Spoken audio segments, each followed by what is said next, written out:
got a great film to play, just Hello? Have you ever snubbed a lady? We had a technical problem. Are we on? Yeah, we're on there. Can I swear? Shit! Welcome to Crunch and Roll, a podcast about the side of the radio industry that most people never hear about, featuring some of its most interesting characters. My name is John Fox, but you may be thinking, hang on, what qualifies you to present Crunch and Roll? Well, I worked my way through hospital and student radio, presented commercial breakfast shows all over England, and even had a bash at presenting the BBC. So, it's safe to say that I know my Omnia from my Optimod. Now, I'm not going to lie, I was pretty nervous ahead of talking to today's guest. He was one of the most powerful people in the radio industry from the 90s until the mid-2010s, and also, I guess, my boss's boss's boss for a while as well. I mean, essentially, he was the big cheese. Now he runs his business consultancy firm and no longer works in radio, so why was I so nervous? Well, he was also one of those much-referenced bloody Aussies that so many of our guests have spoken about. Had he ever heard? This could have got awkward. But what transpired was a fascinating and enlightening chat with a man who lived and breathed radio for decades. He spoke about his early days in Australian radio, gave us a peek behind the scenes of the Capital GWR merger, and, yes, I did ask him about how he felt about the bloody Aussie thing. If you'd like to take Dirk up on his amazingly kind offer of life after radio coaching, then contact details are in the podcast notes. Before we start, another reminder that if you enjoy the podcast and you are a regular listener, we'd be grateful if you could support us on Ko-fi. Just go to ko-fi.com/crunchandroll. And thanks to everybody who's helped us recently, including some very generous support from Robin Kosel and Robin Banks. Robin Banks. Never heard of him. Okay, it's the Guvnor. Let's crunch and roll. Oh, yeah. Dirk, how are you? Very well. I'm sitting here in anticipation, John. Are you nervous? Well, I probably, yeah. Well, nervous is, I don't know if that's the right word, but wondering. I'm curious, John. I'm curious. And because we've talked before about doing something, and I've heard plenty of guys on, lots of people who I've worked with in a past life. I didn't think it'd be very interesting to have me on because most of the people that you've had on are presenters or people who've been sort of in the public eye. It's an absolute pleasure to have you on. And I have been chasing you for some time, and you've got a very busy diary. So I genuinely, myself and Simon, really appreciate your time this evening.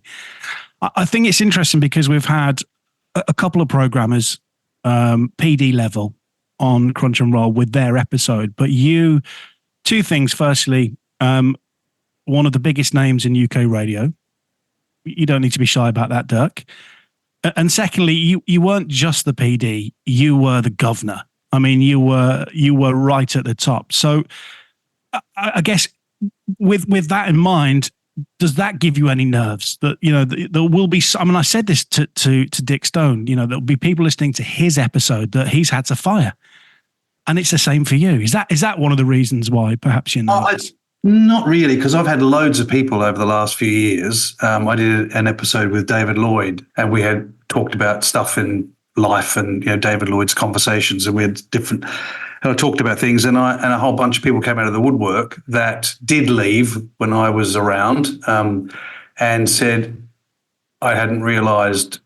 And wow, and I've got to say, as much as I didn't like it at the time, I get it, and I've worked in other places, and I could see what you know. And so there's, you know, some people will go, he's a dodgy guy. He's got a dodgy accent, and, you know, those bastard Australians and all that stuff.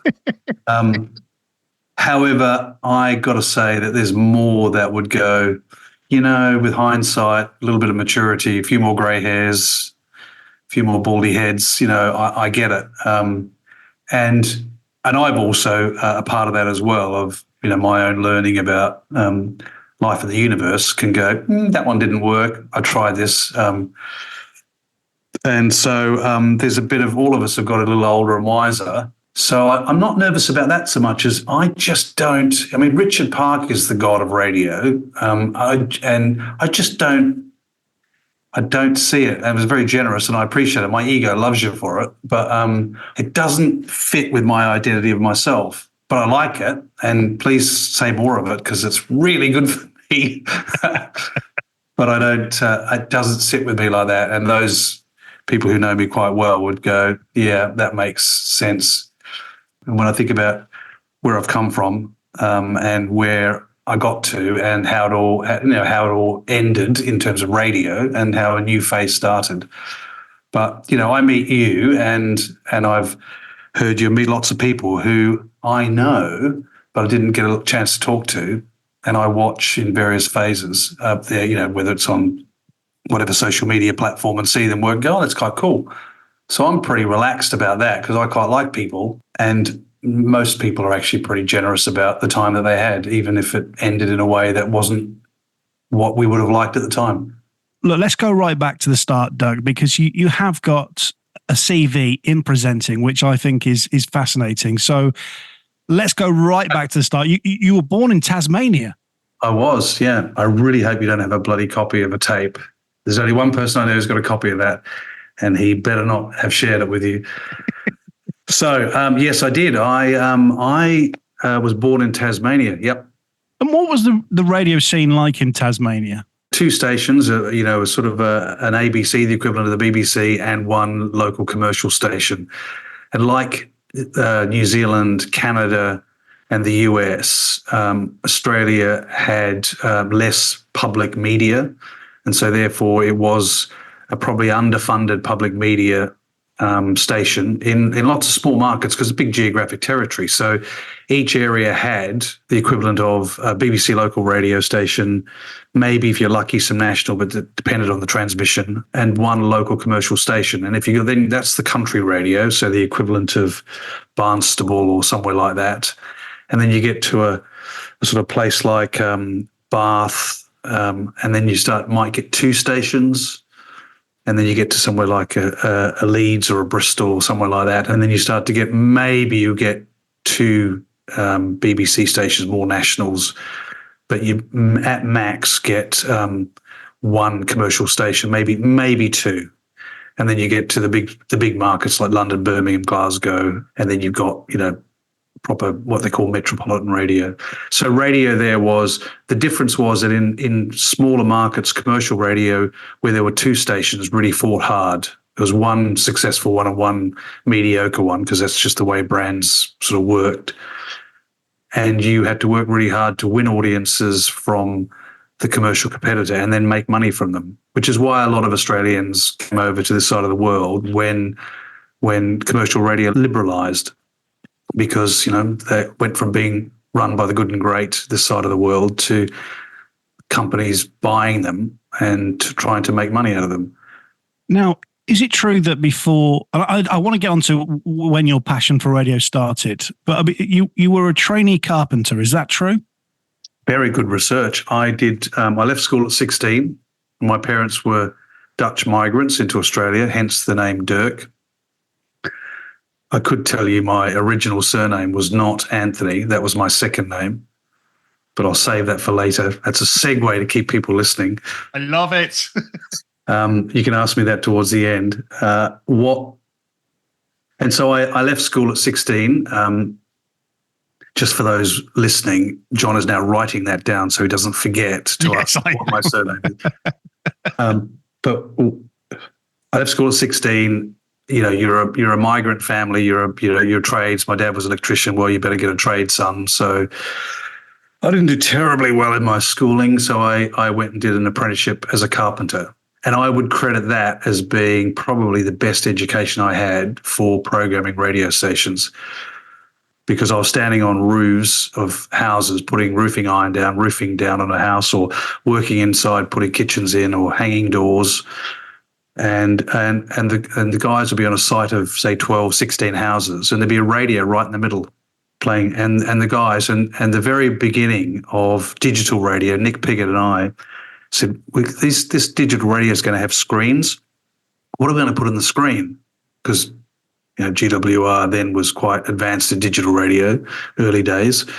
I said, you know what? I remember being on a building site and people used to get really annoyed when the DJ didn't say the name of the song. So why don't we put what's playing now, what's playing next?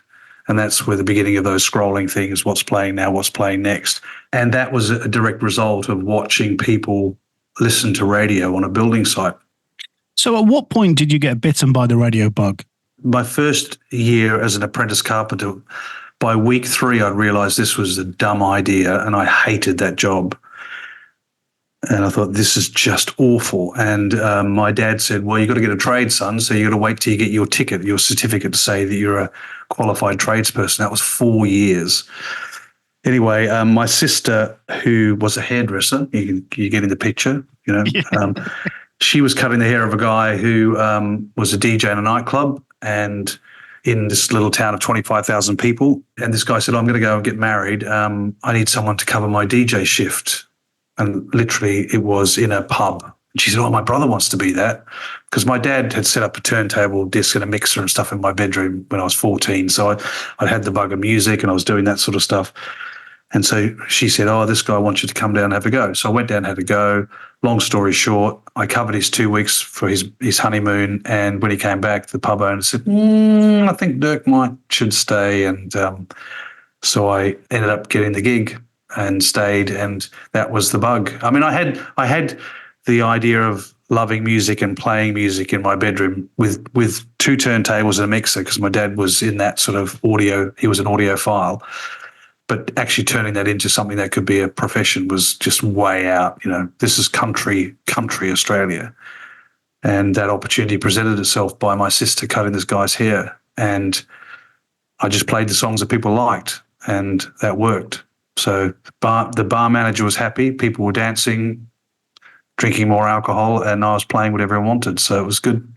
Is it true that you've also got your sister to thank for eventually getting into professional radio? Not as a presenter, but just getting in. Yeah, that's the other sister. Your research is excellent. That's so good. That was my other Dirk, there was no way I was going to cock this one up. Yeah. John, that's very good. You and Simon are very good. So that was my younger sister who was dating a station manager. Purely coincidental. Town of 25,000 people. I mean, what can I say?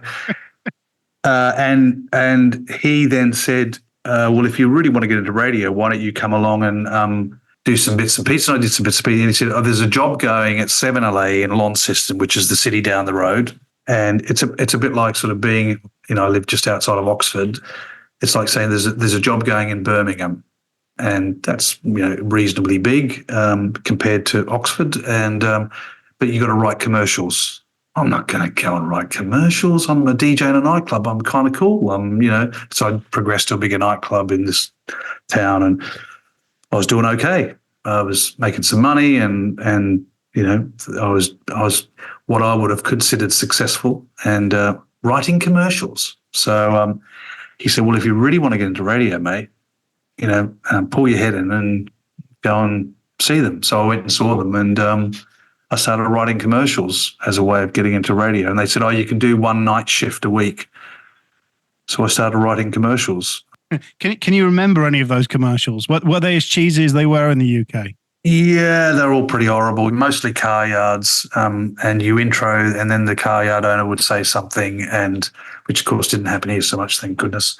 I mean, the UK were much more advanced in the quality of commercials than in Australia. They gave them away. They would just write them. Free copy. We'll write your commercial for you. We'll voice it. You can voice it if you want to, Mr. Car Yard Owner, because that will make you want to hear your voice on the radio. And whereas in the UK, much more an opportunity to say, well, we can make money out of commercial production, so why would we give it away? I really want to get onto the Dirk and Judy show, which was a show that you, of course, was part of. I mean, how did you go from writing ads to then being on air?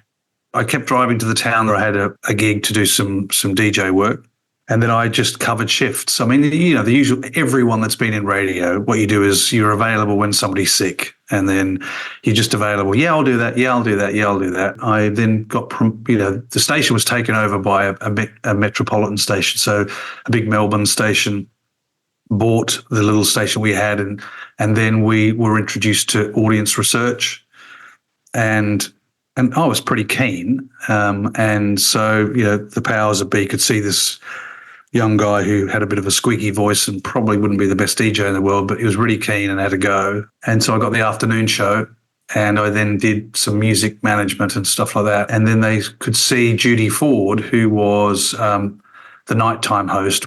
She was a talent, and she was a bit of a star. She was a sort of a lead singer in a band in the town. I was pretty keen, so they put us together as she was the star and I was the sort of the anchor, if you like, the sort of guy that made sure that everything went smoothly. But she was the one that talked to the listeners, and I did the intros, the outros, did all the sort of workaday stuff, and she did the sort of the stuff that really made entertainment. And over 4 years, that worked really, really well, and we became quite one of the early male-female breakfast shows. And the reason I think that worked is because I was so keen to just get on breakfast radio, which is my favourite slot. I loved breakfast radio. I was just happy to be there. And I was happy to say that she was the star. As long as I got some, bathed in her glory, I was okay, because we'll see where that ends up. We're having a party. Oh, yeah. From Australia, and this is, I'm really intrigued by this, that you then moved to Dublin. Yeah. How did that even happen? Because you go to Dublin to be ops manager. We were bought by a Melbourne station called 3KZ, and they were hugely successful.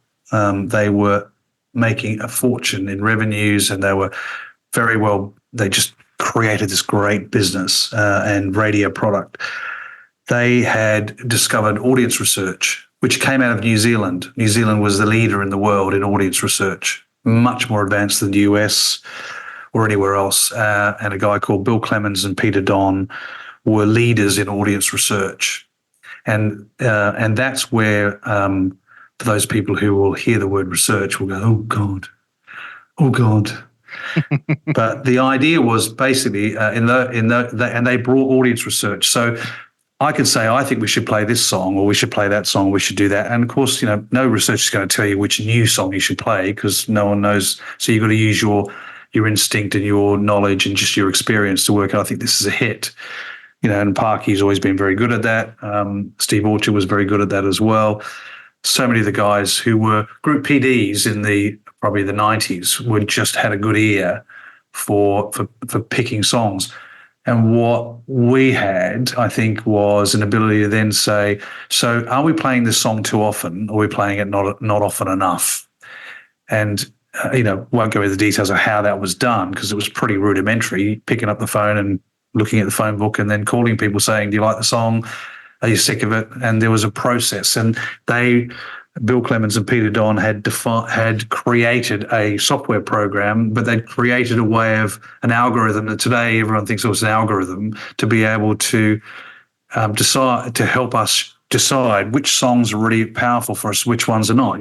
We think nothing about Spotify serving us up songs that it's exactly, but we were doing that 30 years ago in a rudimentary way, rather than actually saying John Fox likes this song because he happens to love, classic rock, and you're on a heart station. It's actually saying this, the stuff that we just take for granted now.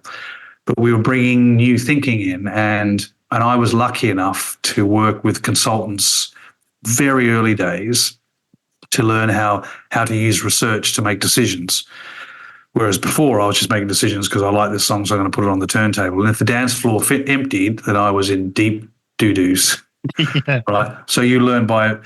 So asking the audience what they wanted was actually quite good, together mixed with the art of what I thought might work as well. So the art of innovation together with let's just check what they think, which of course is all quite normal nowadays because we've got data to help us make those decisions. And so these guys, Bill Clemens and Peter Don from BPR, which is probably a name that a lot of people might remember as audio consultants, and they're still around, very successful in Europe. They were working with a radio station in Dublin and said they're looking for a programmer because they're going to expand into Europe. Are you up for it? And I realised that I was doing okay, pretty well in the market I was in, but it was really hard to break into. It's a bit like being in a Welsh radio station, because Tasmania is a lot like Wales, beautiful, but it's smaller, and trying to get to London. It's really hard to make that jump. And so I thought, they needed somebody who understood audience research. I needed to work with a bigger train set. And so I decided to come over to the side of the world. Well, two questions, Dirk. Firstly, I mean, forgive my ignorance towards Australia. I would love to go there, never been. Was it the norm? And I say this because my brother-in-law is a Kiwi and he's from a tiny little place called Timaru. And he came over here traveling and then met my wife's sister and so on and so. But for him to leave Timaru, it's like, what the bloody hell's he doing? He's leaving the town? Was that the similar Exactly kind of thing? Yeah. Well, to go to Dublin, exactly the same. When you live in that part of the world, it is a pretty cool. It's small, outside of the Sydney and Melbourne and those big cities we all know. It was some time ago. It was the early 90s. It was like, wow, you're going to Dublin. And of course, that part of the world, all you see on television is the Troubles at the time. A lot of the Troubles, and so really, and you only see what you see on the television. So, wow, you got to go to a place where there's bombs. And of course, when I arrived there, I was amazed as a kid out of Tasmania. I mean, I was in my sort of late 20s, going to work in Dublin, and you go to the newsroom and you see if there is a bomb threat, check against this code to see whether it's true, it's proper IRA. So it was real. It was real. And so it's a long way to the city centre, Dublin, which was amazing, from Launceston, Tasmania. That's a big shift. Yeah, at such a young age as well. Well, I don't know. I thought I was pretty old, sort of mid-late 20s, but I can tell you there was a lot of twitching going on in my body at the time. The other question I have was, I just wondered at what point you went from wanting to be a presenter to wanting to be in management. I gotta say, it's a good question. I've been asked that, and I had to, as I was working with managers in my career here, I thought I would be okay as a presenter, but I realized, and as soon as I came to this side of the world, putting an Australian accent on the ears, like, why would you do that? That's a dumb idea. And why would you put mine on? It's an even dumber idea. I think I always knew I was reasonably good at organising things, and also I wanted to be in charge. I was really happy, telling people what to do. My parents are Dutch, grew up in Australia. I'm pretty good at telling people what to do. I've got a little better at working in a different way, but that's for later maybe. But I just liked organising things, and I did like being, let's go and do this. Let's go.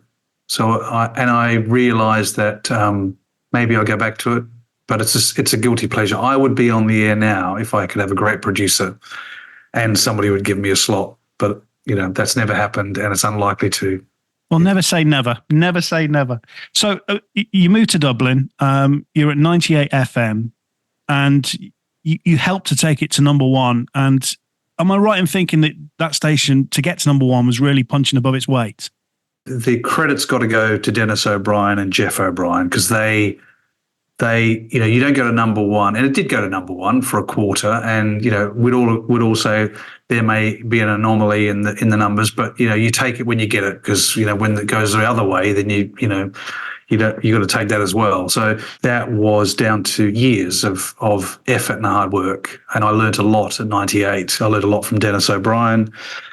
I learned a lot from Jeff O'Brien, who's still a very good mate of mine. And it's just like you treat the listeners with absolute respect. Jeff was an Aussie guy, and he would just say, the listeners are, they're the most important. You don't call them prize pigs, you don't call them, they are absolutely the most important people.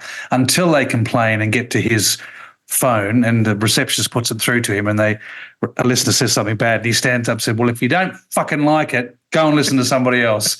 But outside of that, listeners were absolutely number one. And whilst you're amongst all these people, which, I get the impression you rate and you respect greatly, were you just picking up ideas and ways to manage from all of these people?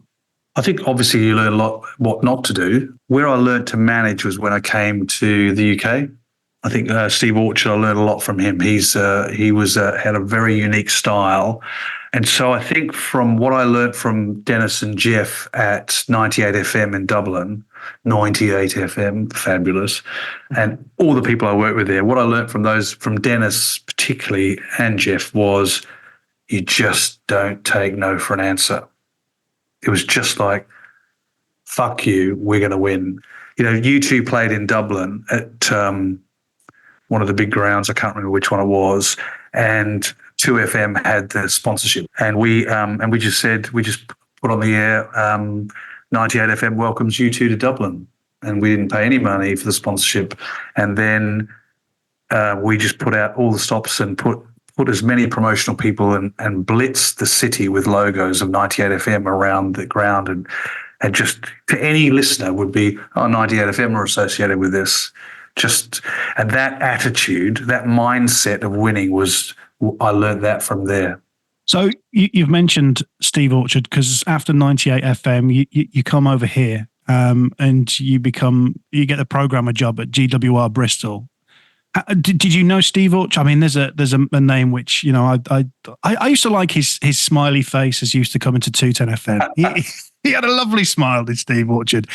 But did you know Steve before then? Well, the connection was we met at a conference about audience research, which was held by BPR, the consultancy firm. And we met in Liverpool by that stage. And it took me about 6 months to get him to, he said, oh, yeah, really interesting. Yeah. I said, I want to come over to the UK. I want to come over to the UK. And so I pestered him, and I really, really pestered him. Give me a job. I can really help you. I hadn't realised just how tight they were on spending money because they'd not had a program controller at that stage. And this is 1993. They'd not had a program controller who wasn't a presenter at the same time because these businesses weren't making money. You've got to remember, these were commercial radio stations that were struggling to get advertisers to really use radio the way that we knew was effective. And it was just come out of a recession. You know, it was a recession in the late 80s and 90s. So it was a really tough time. I just want to talk about GWR Bristol, because you go there as programmer. Is it true, Dirk, that they hadn't told the former PD that you'd got the job and you just turned up? Is that true? You're very good.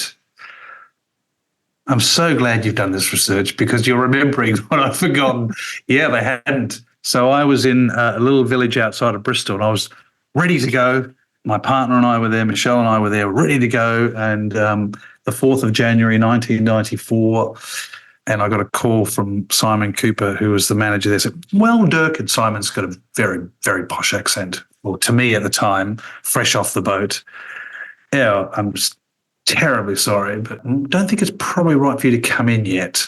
So I had to wait for about 2 days before I could arrive, because they hadn't told the incumbent that I was coming in. That must have been so awkward when you eventually arrive. Well, do you know, to be fair, John, I'm slightly embarrassed to say that I was so focused on, this is a great, I'm going to make this work. This is a great opportunity. I used to run through that building, and the PA that I ended up having, the EA, Joe Hewitt, and she said, you know, you used to run around. We thought you were a dick. Thanks, Joe. Do you know, blimey, I remember her name from my time. Yeah, blimey. We're bringing back all the memories. Was it at this point, I mean, we need to at some point talk about the Bible, which is something which, you know, a lot of people talk about. Was it at this point when you started to devise the Bible? I can tell you exactly how that happened. So I arrived there, and about 3 months later, you know, sort of outside of my orbit, Ralph and Steve and the board had bought Trent FM and the radio stations in that part of the world. Steve was up there doing his bit, sort of, he was the group program director. I was the program controller of GWR in Bristol. But I got some experience, and I was more experienced than most of the other guys, which doesn't say a lot because it wasn't hugely. But I did have research experience, and I had sort of format radio experience, and I had competitive radio experience, which is something that's inside you as much as it is just the process. And so, do you want to come up and give us a hand? Yeah, sure. And I met Dick Stone and Rob Wagstaff and all the guys up there. And of course, I'm relatively uncouth at that stage. And so I said, okay, I'm sort of going, linear. We're here and you want to get to there? Okay, we'll do this. sensitivity, yeah, there. I think I'm a nice guy, but And what I learned from that experience was, well, actually, I don't. Let me just digress 1 second. At the same time, around about that time, I was introduced to a guy called William Pike and Patrick Kwaku, who had a radio station in Uganda, and they were a connection through Dennis O'Brien in Dublin, and I went to Uganda to work on a radio station there. And Steve Orchard was very generous and kind. And said, of course, if you're going to do some work, it'll just help you. All this stuff's good life experience and learning. And I sat in both Nottingham and in this station in Uganda called Capital Radio, and I'm telling them. So I wrote what they needed to say between each link.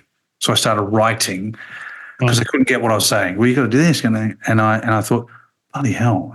If they don't know what to say, when they need to say it, and how they need to say it, why don't I just write it down and I'll put it into a book and make it really easy for them to understand? That's all it was, just to understand, because clearly I wasn't very clever in getting it across. And so I thought, well, if I'm doing that here, why don't I do that in GWR? So then I went back to my own radio station and I wrote what we call lovingly the Bible, which of course has been the Mickey has been taken out of for many years afterwards. Well, I was going to ask, do you regret calling it the Bible? No, not at all. No. Because it doesn't really matter too much. I mean, I spent plenty of years with a very religious family with the Bible, so it was a bit of a euphemism. No, I don't. I think what I probably regret is and I still do this now in the work I do now. I tend to think you've got to learn how to ride a bike and learn how to drive a car absolutely properly by the book, so that you can be free to just explore afterwards. Once you know how to do it properly, then you can just be free to go anywhere. So my thing was, if you know how to say the station name and what we stand for, because you've got to remember, people just started turning the mic on and said their name more than they said anything else. So you're in a situation where your livelihood depends on revenue, and that depends on whether people can remember which station they listen to. And you've got Radio 1 saying their name often enough, and they can't remember whether they listened to Kylie Minogue on GWR or whether they listened to it on Radio 1. And that's just simply the facts of the situation. It wasn't like I know the answer to all the problems of radio in the UK, but simply, a little bit of logic of, we're in a business where listeners, people who've got families, who've got more important things to think about than a radio station or a presenter or a song, they turn the radio on and they just go, I like Kylie Minogue, or I like this, or I like Depeche Mode, or I like REM, or whatever it was at the time. And then they go, and then they get a diary into their hands going, which station do you listen to? Well, which one do you think is going to win? Radio 1, Radio 2, well, not so much Radio 2 then. And then you got this commercial radio station called GWR or 210 or any of the BRMB or any of the others around the country trying so hard to be remembered. And you've got presenters who won't say the name of the station. I guess as GWR grew, you acquired more egos, because I would argue with any presenter. I've only got one ego, John. I've only got one ego. No, I'm talking about the presenter. I'm talking about presenters, and I think it's, I would argue with any presenter who said they didn't have an ego. We've all got at some level as an ego. So you're acquiring more and more stations, and then you're trying to make. I mean, it surprises me that some people wouldn't say the radio station name, but maybe that's because my career, that was always drummed into my head. Say the radio station, the time check, etc., etc. It was always called the nuts and bolts at EMAP. Do that. It's important to get the tick in the diary. So it surprises me that some people weren't doing that. But I guess the point I'm trying to get to is, as you acquired more stations, did it become more frustrating, or it must have become more stressful to manage? I think there's two things that happen. One is that there's a real period where we got to 6 or 7 stations, and I realized that my way of managing was not going to survive, because I was controlling everything. I wrote the Bible, I did the jingles, I did everything. I did the sweepers, I did everything. And that worked for a period of time. Now, remember, we're in 2020, 4 now, and I've had a lot of life between that time and now, and I can give you a very succinct and clear example of, or articulation of what that all happened. But the reality was, I really wanted to be successful. I wanted it to work for everyone. We all really liked working together. We had a good camaraderie. You know, if you talk to some of the people in those early days of 4 and 5 stations, 210, 2CR, GWR, Bristol's, Swindon, there were sort of little bits of rivalry between all of us, but ultimately there was certainly in the group guys, there was a sense of, we've got an opportunity here, let's go and see where this goes. And I am very happy, and I've said before, that my management style was very much direct and clear. Now, that worked for some people, didn't work for others.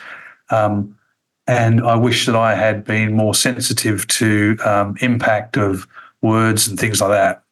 But, I don't regret it, because you can't regret, because I don't think that's really helpful or healthy. But I do think that, I wish I knew then what I know now. Of course, don't we all? I'm sure you do as well. I wish I knew then.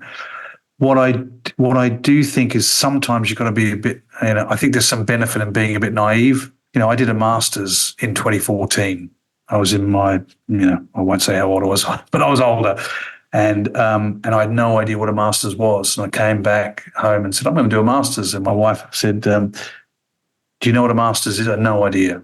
And I think at that time, I didn't have any idea.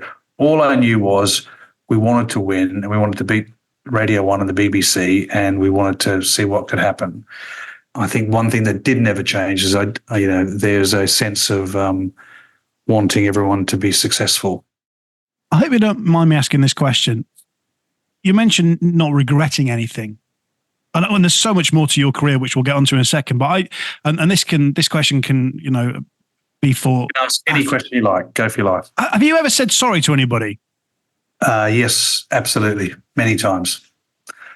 So if there's a particular one that you think I should say sorry to, no, absolutely. I'm just thinking, and this isn't anything to do with the Bible or your style of management, but when you're at your level as you were, when you were the group, the head honcho, so to speak, then it would be the same for anybody, I'm sure. Richard Park, it would Mark Story, all of the people at that level. Have you ever felt the need to reflect and go, oh, I'm sorry? Oh God, yeah. Oh, without it, and I'm sure Mark Story and Richard Park would say the same thing. Of course you would. Of course, if there was a dumb thing said or a insensitive, absolutely, it would be pretty bloody sad if there wasn't a case. And there will be lots of occasions where things have happened that I don't even realise, and then there are lots of occasions where there will be equal parts of. If somebody came up to me and said, I just heard you and this happened to me and I feel really sort of shitty about that, I'd say, I am really sorry that you felt shitty about that. And if I played a role through ignorance or arrogance or whatever, the first response would be, I'm really sorry about that. I'd be very healthy and happy to say, okay, what's your role in that too? I'm pretty comfortable with that sort of thing. Yeah. However, first response would be. Second response is actually that I know that I'm pretty comfortable in my own skin to know that the intent always was honourable. And that's one thing I am really sure about. So if I've screwed up and been insensitive, that you will always get an apology. But the one thing I'm really clear about, even making mistakes, is that the intent was always honourable. Is this going out, or is it just in our headphones? The hamster's fine. It was a technical problem. You heard something on air you shouldn't have done. Oh, yeah. Let's move on to Gcap. So the Gcap merger, were you happy when that happened or not? Yeah, was I happy? Yes, because all of us have worked so hard for so long to grow a big business. The bigger we got, the more we could pay people. And, as much as that might sound, really? Yeah. The more we could all become successful. And I can't tell you how many conversations I had with somebody saying, I'm on 25 grand a year. I'd like to get to 50. And I say, I'm telling you, I would like you to get to 50 as well. What are we going to do to get there? And that is something that I learned through my years of coaching, and which is something that we introduced very early with a guy called Viv Miles into GWR, which many people who are listening to this will remember that, what's the outcome we're looking for, what's well, less well, what are the options, yada, yada, yada, all that stuff, which changed the way we did snoops. And the managers, the coaches that did that well, did that brilliantly. That was a big shift when we got so big from command and control to trying to sort of bring in a coaching culture. You might remember or see bits of it, you may not. But I think that we worked hard to get to that point. We made many, many decisions, years and years and years of planning and working. We had to get good results for us to be able to merge, to be able to buy and become a big radio group. There are plenty of things about the process of that and about the way it went about that you go, was that the optimum way of doing it? But the idea of bringing the two companies together, absolutely, I was really happy about that. I'm guessing it was a clash of two very different cultures, though, wasn't it? Was it hard to bring together? Well, it took 6 months when we first came together because it was a fudge. In the sense that, how do you make, the world is full of, there's announcements recently about, how you make governments work together, how you make things come together. And I do remember having conversations saying, this is a fudge. And my dearest colleagues would say, yeah, I know, but, if you want this to happen, then it's what we might need to do. And I suppose I'd like to think a bit more mature now to see that. I may not have agreed with some of the decisions of what we had to do to get there, but in the end, we had 6 months of trying to have two of everything. Two CEOs, two types of CEOs, two group program directors, two this, two that, and it was hard for all of us, to be fair, to make it work. But we all tried our best for 6 months, and then in the end, another event happened, and then we the GWR managers, took responsibility for the business. Why the Capital Group and not? Sorry, why the Capital Group to merge with rather than EMAP or I think there was more of a regulatory. We were more discreet. It meant London, and clearly that was going to be better for business. We were probably southern part of the country. There was just more synergies to be able to be had. It was obviously the big prize, Capital Radio, that everyone still wanted. So I think it was more doable. It made more logical sense. And I think from a regulatory point of view, that was going to be easier for us to do. And, if EMAP and GWR got together, and this is just from my perspective, by the way, if EMAP and GWR got together, we'd still have the whole chunk of the UK that we needed to take. Very true, yeah. What was it like finally getting your hands on Capital? Well, some of the stories I'm not going to tell you on this podcast because they're reserved for a few people in a pub going, really? One of the things that I think probably it's worth remembering is that it was also 2005 leading into the global financial crisis. So I think as much as we like to think we're amazing, we didn't take advantage. We weren't able to take advantage of the way the world was. The world was getting nervous. Marketing budgets were being squeezed, and 2005, 2006, and we had some great times. But I think the market, from a commercial point of view, said, "Well, you've got these two big radio companies coming together, and we're going to then merge all of our spend with you. So we're spending this much with you, this much with you. We expect a discount. So 2 + 2 equals less than 4, equals 3 from a revenue point of view. Well, we're giving you all of our money, so you better give us a discount." So there's a bunch of stuff around that. Capital was very expensive to run, and there were a lot of radio stations that were making more profit than Capital. But it was the one that all the investors looked at.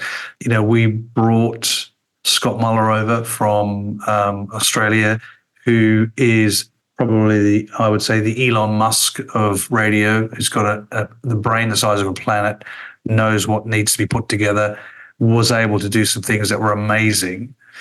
But I think it was like most of the big radio stations in the UK, the big heritage stations. There was a lot of pressure on. a lot of pressure. So it was tough. It was really hard. And I think one of the things that I wonder about is I was group program director. We brought Scott in. And the question I've often asked myself is, what would happen if I'd have given up the group program director's job and taken on the capital program controller's job? Why did you never do that?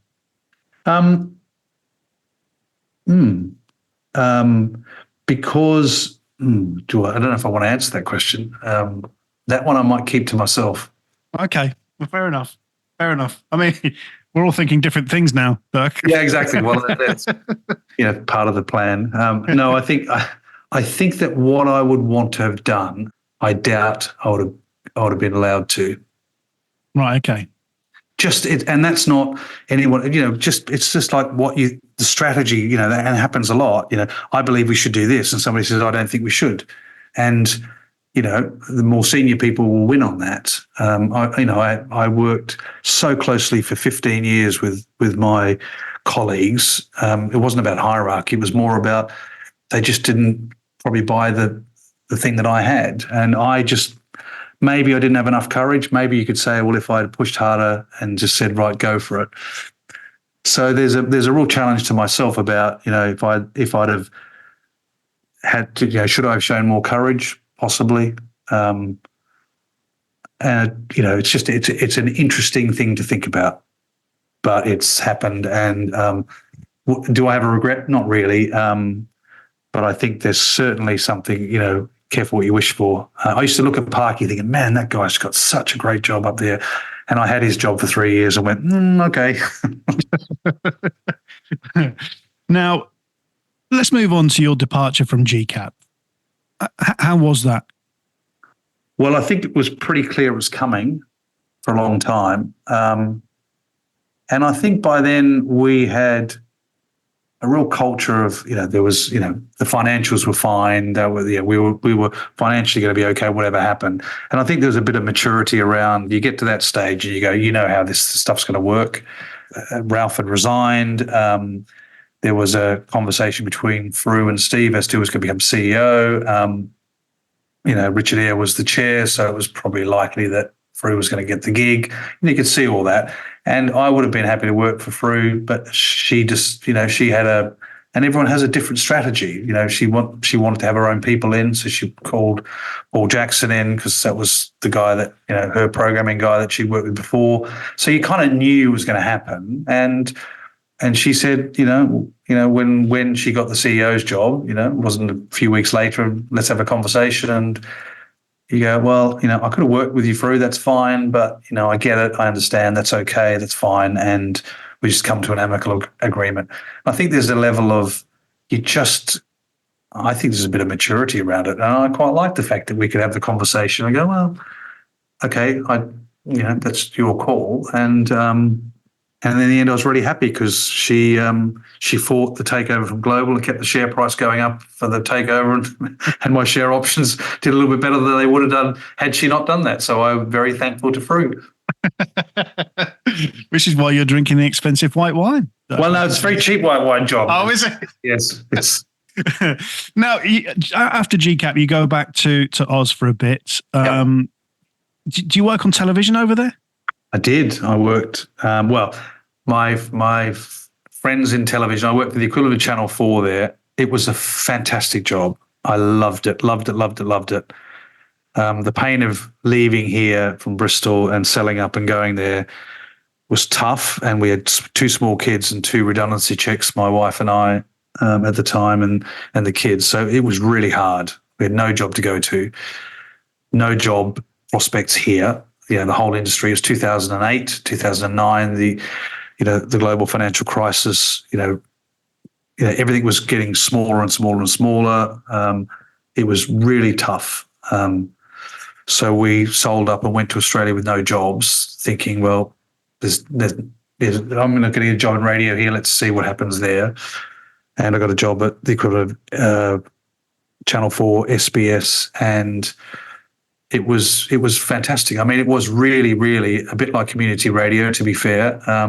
It was 2 200 journalists working on 67 language programs. 1-2 hour shows each. And I learned an enormous amount about public service broadcasting, working with journalists, working with lots and lots of different people about, I got to work with unions. It was just a great job. And together with my colleagues, Trevor Long and a bunch of other guys, Mark Cummins, and some other people there who were fabulous. And we discovered K-pop. We introduced a new digital radio station. They had a budget of it's going to take us $1 million to start this any pop music radio station on DAB, which is why we're not doing it. And I said, I reckon we could probably do it for about $50K. So, well, having learned here in the UK and having technology to be able to do it. And so we launched a K-pop radio station, in 2011. And of course, it's blown up around the world now, K-pop. SBS Arabic Radio, Pop Desi, and we really helped build an SBS Chill, which was a direct descendant from here. So we had a great time, and there was a real benefit of not needing to be profitable, just needing to make sure that you use the money wisely, taxpayers' money wisely. It's good. It's a great job. I loved it. And then you come back to the UK. Yeah. Where you now run a consultancy business. Tell me a bit about what you're doing now. So we came back here, and the reasons for that sort of not that important, but we came back here 3 years later for family reasons, and that is important because that was a great job, and I really didn't want to leave that. But we came back here again with no job, and it was family reasons that sort of drove that. So quite personal, quite important, and we decided to come to Oxford. As to sort of a new start, put a pin in the map, right, but let's go here. Kids are a bit older, let's start. And I realised that I actually didn't want to get back into radio. And Francis Curry was an absolute diamond for those years, and about 10, 11 years ago, where he used to meet me for lunch every 2 or 3 months, say, you should go back, you do it. There's lots of business out there for you as a radio consultant. I said, no, Francis, I don't want to compete against you and Paul Chandler and every other bugger that's out there trying to, I was being really depressive. And he said, okay, if you've got a fixed mindset, Dirk. So he was very, very generous for a long time to help me just get started, because it was a bit of a tough place, to be honest. I didn't know what I was going to do. And then I got a job in a packaging company called Involvement Packaging, and I sat in a warehouse with forklifts flying around, going, I used to go to the Brits. And I applied all the things I learned in radio and radio management and working with people and humans into working with that company. And so I did start hawking out as I did some work with the BBC, as we all do. And I did bits and pieces here and there. And in the end, I realized that I just needed to transition and change from being a radio guy to being something more, and taking all the radio knowledge with me. And for people who are in radio, and there's so many in the last 3, 4, 5 years who've exited radio, and, you see on, you got transferable skills. I can't tell you how true that statement is. Yeah, absolutely. Transferable skills. And anyone in radio that wants somebody to talk to about that, you are free to call me, to email me, and I will have a conversation with you about what's possible. Coaching conversation. I won't tell you what to do. And I'm happy to do that, because I'll pay that one forward, because it's so true. And so many people said that to me before, and I didn't believe it. So, and I've spent the last 10 years building a coaching business. So I work, I suppose my why, I stole this from Simon Sinek. I help people and companies, organizations and teams get to where they want to go faster. And, that presupposes they're going to get there anyway. And how I do that is just helping them think differently. And so I do executive coaching, team coaching, strategic planning, performance management, all that good stuff that I would do in a job. But it's all about the audience. And so when I talk to them about staff or people or customers, I use the word audience just to say, what do they want? And so my radio career has been instrumental in helping me. But the big shift was I retrained. I invested and did a master's in coaching and behavioural change, quite keen on the psychology. And so if I have a regret about the past management is I wish I'd have understood psychology more than probably I did then as I do now. There are many people, not just on Crunch and Roll on their episode, but just in UK radio in general, have said those bloody Aussies. Yeah. Why do you think people have this unhealthy hatred of the Aussies coming over here? Unhealthy hatred? I don't know what you're talking about. I think that it's fair. It's fair because. In other parts of the world that I worked, and I worked in lots of different countries in the world, somebody comes in who's not from your tribe and they start saying, this is what we're going to do, mate, whatever accent they've got, whether you're from Newcastle coming into London or you're from London going to Newcastle, you're going to have that response. It's a human response. So I think it's absolutely fair, completely understandable. And some of us were just... ignorant of the impact of our words on others. And perhaps we could have shown a bit more humanity in the way we were doing things. And I say we, I mean me. Yeah.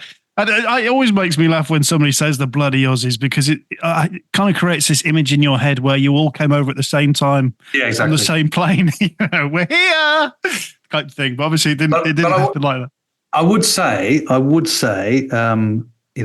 given myself a good caning and flaying, but I would say on the other side that I really have appreciated lots of people who've said, lots and lots and lots of people, including the ones that at the time were saying, you bastard, come back and said, I get it. I can see, because I've got a better perspective because I've got some reflection. I've seen different life, so I can see different perspectives. And, that's the benefit of growing older and wiser. But, and I think that's, that was then, this is now. I'm quite a fan of what Global are doing. I just think fantastic. That's just amazing what they've done. It's not everyone's cup of tea. I know what Anorex will say. And I know that, being local, I get it. I get it all completely, but it's okay. Your answer cannot be, it's a bit like asking me who my favourite child is, but which was your favourite station? Oh, I think it would have to be GWR in Bristol, GWR FM in Bristol. I think that was the fun stuff. I was really, really proud of what the guys did at Trent FM because that was kind of like that was the one where we kind of knew what we were doing. So that was quite good. But I think the best night of all was we had a Sony's night and Trevor Marshall got up on stage and won a gold Logie, gold Sony. We had a really good year. So there's so many examples, but I think GWR would be the one that I sort of started with in this country. Just one final question, Dirk. Do you regret not putting me on Capital? I absolutely regret that, John. I have no idea what was going on. Clearly I have a problem, had a problem. And if I had my time over again,